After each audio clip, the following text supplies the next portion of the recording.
ICT ভবনের যেটা আপনারা সবাই জানেন যে আগারগাঁও, ওখানকার টিম করে ওঠেনতে হবে। ওনার নিজের শারীরিক লেবাস হয়েছে পুরো। ওনাকে কিসের জন্য মারলো? এটা কি সরকারের বিচার? আরে ঢাকা থেকে গেলাম আমি আর কাজে লেগে বলে আমার ছেলেদের লেখাপড়ায় যোগ্যতা হয়ে আমার ঘরের সংসারের উন্নতি করার জন্য দাঁড়াইছিল। সেই সময় আমার ছেলেরে ম্যাজিস্ট্রেট নিজে গাড়ি চাপা দিয়ে মেরে ফেললো।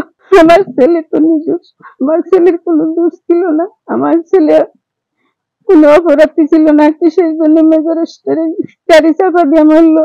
আমি সেটার বিচার চাই, আমি তার ফাঁসি চাই। আমার ভাই যদি বাচ্চা থাকতো, আমার ভাইয়ের দেশ বিদেশে অনেক সুনাম হইতো, অনেক বড় কম্পিউটার দেখতেছিল আমার ভাই। আমার ভাইয়ের অনেক স্বপ্ন ছিল কম্পিউটার নিয়ে। প্রত্যেকটা শাখায় শাখায় ওর একটা করে আইপিএল থাকবো, ও অনেক আগে যাবো। আর আমার আমারে অনেক আশ্বাস দিত, তুমি কোনো চিন্তা করো না, আমি 2 মাসের ভিতরে তোমার বাড়ি করে দেবো। এই কথা বলে ইট কিনে নিয়ে আসছে বাড়ি করে দেওয়ার জন্য। আমার ছোট মনে লেখাপড়ার দায়িত্ব নিয়েছিল, নির্মম ভাবে তার উপরে দিয়ে গাড়িটা চালাই দিল। আমার একটু একটু সচেতন হইলে আমার বাইরে বাইচে যাইতো। ইচ্ছাকৃত ভাবে আমার বাইরে মারলো।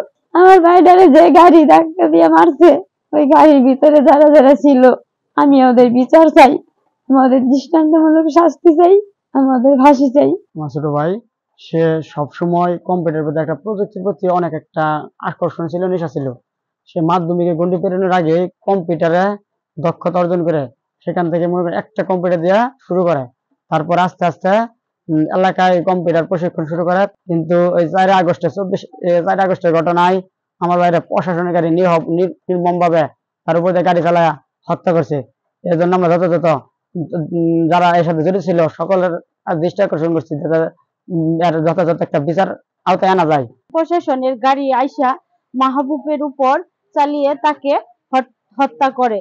আমরা এর তীব্র নিন্দা জানিয়ে তার এই প্রশাসন এই গাড়িতে কে কে ছিল তার বিচার জানাই।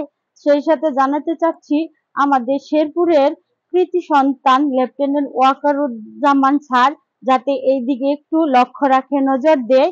আমি আরো জানাচ্ছি, এই মান্যগণ্য ডালিয়া ম্যাডাম যেন এদিকে একটু নজর দেয়। আমি আমি চাই মাহবুব যেহেতু নাই, তাই তার বড় ভাই কিংবা বোনের যেন একটা উচ্চ মানসম্পন্ন চাকরির ব্যবস্থা করে দেওয়া হয়। আমি আর মাহবুব ছোট থেকে একসাথে শেরপুর সরকারি ভিক্টোরিয়া একাডেমিতে 5 বছর পড়াশোনা করেছি। আমার সাথে তার অনেক ভালো অনেক দিনের সম্পর্ক। সে আমার মামাতো ভাই। সে মানুষের সাথে অনেক ভালো আচরণ করতো, মিশুক প্রকৃতি ছিল, সবসময় হাসি উজ্জ্বল ছিল। সে সবার পরিচিত মুখ ছিল এবং শিক্ষকদের সবসময় পরিচিত মুখ ছিল।